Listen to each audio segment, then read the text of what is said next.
Hey everyone, welcome back to another video, and this is a long awaited video, that is the long term review of the Pixel 7 Pro. Now, I have been using this as my primary device since its launch, and in between I switched to the S23 Ultra for a while, which I reviewed extensively, and you can check out all the videos related to it above in the card over here or in the links down below. This is a device that has remained close to my heart, and I always rejoiced coming back to it.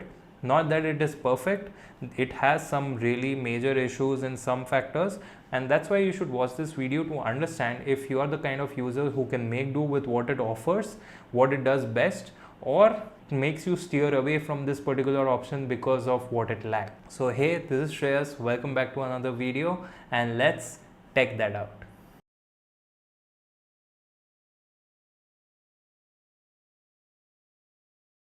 Pixel 7 Pro actually has held up really good for me. Build has remained very good. I did not really actually have a lot of major scratches on the camera bar, thankfully.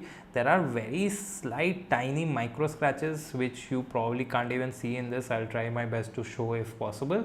But yeah, it has held up really well. One issue I had with the design is going to be the camera bar. Now it looks really cool and also does not rock on the table when you keep it down and try to type or something. So on the wireless charger in my car, this does not charge. Now that's basically because of the distance it makes between the charging pad and the coil in the phone due to the camera bar and the angle it sits on the wireless charger in the car. So that's been a problem. I've tried a lot of solutions. Also, I have the Pixel stand over here. Is it visible? Yeah, I don't know if it's visible, but yeah, I have the Pixel stand over here. That works pretty well, no problems there. But yes, in car chargers or where you don't have the restriction of the camera bar overhanging beyond the charger, it might have problems. Keep that in mind. On the next thing I really appreciated has to be the cameras overall. Now there are some cons to the camera which I will come to the later part of the video, but the brilliant part about the cameras has to be the photo quality, the overall HDR, the sharpness, true to life skin tones, and it gives you enough control to make the photo look like you would like it to be with both the exposure and the shadow slider. Also now you get a white balance slider as well, so you could add some mood to your photo if you want manually, or correct something which the algorithm usually doesn't get right in certain conditions. So that's been really great. In terms of sharpness especially, I have no complaints. I compared it even with the 200 megapixel camera of the S23 Ultra. In regular photo binning mode, there is not major differences. Also in terms of processing, I have loved it overall. Even the video quality has significantly improved, especially compared to the 6 Pro. The 6 Pro and the 6A did not have a drastic difference in video quality when I compared, but when I compared the 6A or the 6 Pro even against the 7 Pro, there is a decent amount of improvement in video.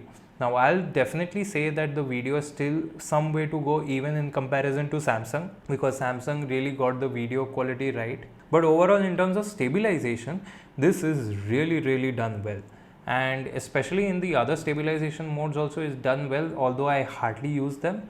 But yeah, 4K 10-bit HDR is something that it can record from all the lenses. The one problem in the camera app is that while you're recording video, you cannot switch to the front facing camera if you're recording from the rear, and vice versa. You can switch between all the rear cameras from the viewfinder, no problem, but you can't do that to change it to the selfie camera. The other part I liked was the photo editing stuff, like be it portrait light, be it magic eraser, unblur. I unblurred so many pictures for both me, my family, and few of my friends, and even some followers over at Twitter. So if you have some photos to unblur, maybe drop me a comment down below and drop me a DM on Twitter and Instagram, and make sure you follow me as well, so I can help you unblur a few pictures of yours maybe through this camera. Now the unblur feature works best when there is motion based ghosting and not in other cases, and that too to a certain extent. Hardly there have been blurry photos from this camera because it uses the unblur feature right from the camera viewfinder, taking data from the ultra wide angle camera when you're using the primary shooter to make sure you don't really have shaky photos to begin with, and that's been a really pleasant experience overall. Telephoto has been really sharp, really well, well stabilized apart from video mode, which I'll come to in the cons. In terms of overall experience, the cameras has really impressed me, made me happy, and I could really get the shots that I wanted, how I wanted, and get a real-time preview of the HDR output from the viewfinder itself. The next part which I enjoyed was the software experience. Right from the Pixel 6 Pro, I never got really bored of the Pixel experience because of Material You. I have never changed wallpapers so much in my life. I think in 2015 or 16 is when I got my first phone with an OLED display, and from then I had a pure black wallpaper with maybe a color here or there in part of the screen, and that's been the kind of wallpapers I had for the longest time until the Pixel phones arrived. And now I have colorful wallpapers. I keep tweaking the colors and the palettes over here to offer to understand what best suits in terms of how I like the look and feel of the software. And the other part which helped the software feel fresh and new, it has to be the feature drops. There have been a really wide range of utility software features which have dropped into the Pixel, or the Pixel came with out of the box. Now this could be the unblur feature, this could be the magic eraser. Now one thing I never thought I would use as much but do, and I'm really thankful for, and I miss when I don't have it, is voice typing. Voice typing has been extremely accurate, very helpful, because it even sends the message you're typing in whatever app you're in. It could change text fields, especially in a mail, from recipient to subject to body. No problem following the voice commands. It learned my contacts very well, and when I've done spelling corrections, it has remembered it correctly. Voice typing has just been brilliant. I use it like 2 to 3 times a week, but whenever I do, I can rely on it almost 100%, and that's speaking a lot. This happens locally as well. Like even if I'm typing an SMS when I don't have an internet connection, it works because it's all local, and that's the beauty of it. Now all's not good, and that's what I'm going to come to. The first thing I'm going to come to is going to be the performance. Now the performance, maybe this is not a performance oriented phone, this is not a gaming phone, at least not marketed as one, but does have a relatively top tier chipset. Although old, it is based on an Exynos 2100. It's called the Tensor G2 because it has some modifications over it. But yeah, it comes with the drawbacks from the Samsung foundry, unfortunately, and there are some reasons why. Because of the Pixel, Samsung just continues to haunt me in some way or the other, sometimes in hardware, sometimes in software. So over here is the hardware. It's not that it's not powerful enough. The problem is the efficiency and how much the phone gets warm, and to control the temperatures, it has to throttle its performance. Now this is not really visible in day-to-day usage because that optimization is done brilliantly. You do not feel a stutter while using the UI at all, nor does the phone get warm.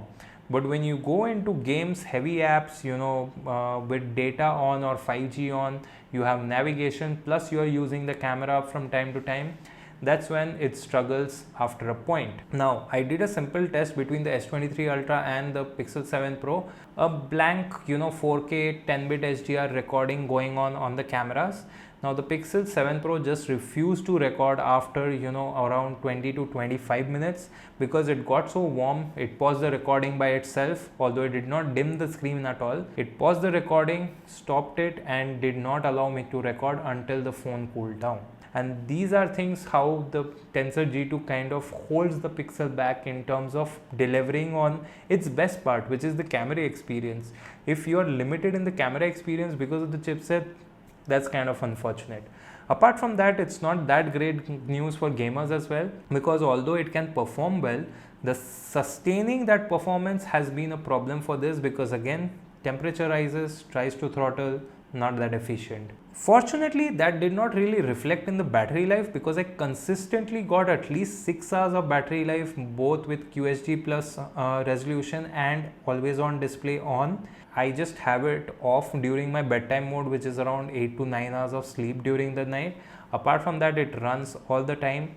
I go to bed with almost 10 to 8% charge and almost 6 hours of screen on time. This includes at least 1.5 hours of wireless Android Auto and a lot of extensive usage. I also have my work profile on my primary phone, so that works. It's always connected to my smartwatch as well, so Bluetooth is always on, sometimes two devices if I have earbuds or headphones on. Regular usage, mostly social media, internet based apps itself, Google suite of apps, Slack, messaging, Telegram, Signal, Instagram, etc., and a lot of Twitter. Battery experience has been okay. What is not okay is the charging.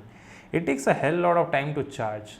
Charging up to 70, 75, 80% is relatively quick enough. Like you can get there at around 1 hour 10 minutes or so. Going up to 100% is a long time. It takes another 15-20 minutes. I have turned off adaptive charging as well and had not a lot of more luck. Maybe it cuts down on 10 minutes of the total charging time, but yeah, that's something. I have adaptive charging on because unfortunately because of this I've gotten into the habit of charging only overnight, putting it on my wireless charger at my bedside. And the other one, which is kind of a nitpick, but I'm sure a lot of people feel what I'm gonna say, that such an expensive device does not have any matte glass at the back. This is glossy white, and trust me, I do not like white phones, but I went for it because I had the black version of the 6 Pro. This time they don't have the two-tone finish, at least with the top half of the glass and the bottom part of the glass. I understood that the fingerprints are so obviously visible on the black variant. They're almost not visible on the white variant unless you look at it against the light especially. So that's why the white variant overall, I think it looks better than the black one as well. So that's gonna be my wish list for the Pixel 7 Pro. A good efficient chipset, even if it is not the best performer. I think the efficiency part plays a lot because people are starting to value battery life, especially now that Samsung with the Snapdragon chipsets and the Apple devices from the last couple of years have been doing really well. This is high time that Google picks up on that. Faster charging, I really hope so, but I am not really optimistic because I don't think Google is going to go beyond that. Although they advertise 30 watts, this only goes up to 23 watts unfortunately. But overall, I'm really happy with the device because of the pros. I'm not a gamer, so it does not matter to me as much, and the way I use my camera never hindered the camera experience for me. For people who are software enthusiasts who are looking for a good number of updates on their platform and quick updates on their phones, and if I were to choose a camera phone in any of the price segments overall, I would go with the Pixel 7 Pro hands down. I am really happy with the Pixel 7 Pro and I can recommend it to the people who value the things that I have praised in this phone. Now, if you're the folks who are really thrown off by the cons, I would ask you to steer away and look into other options, especially if you're into gaming. If you shoot a lot of videos, especially in 4K resolution, I don't think this is going to be the right phone for you. Hope you enjoyed this video. Stay tuned to the channel because I'm going to cover the long-term review of the Pixel 6a as well. Also coming up very soon after Google I/O is going to be the Pixel 7a. Android 14 Beta 2 is going to be huge because it's going to be right after Google I/O. Looking forward to that, and if you are as well, make sure you're subscribed, turn on notifications so that you do not miss those videos. So with that, this is Shreyas. Thank you for watching and I'll catch you in the next video.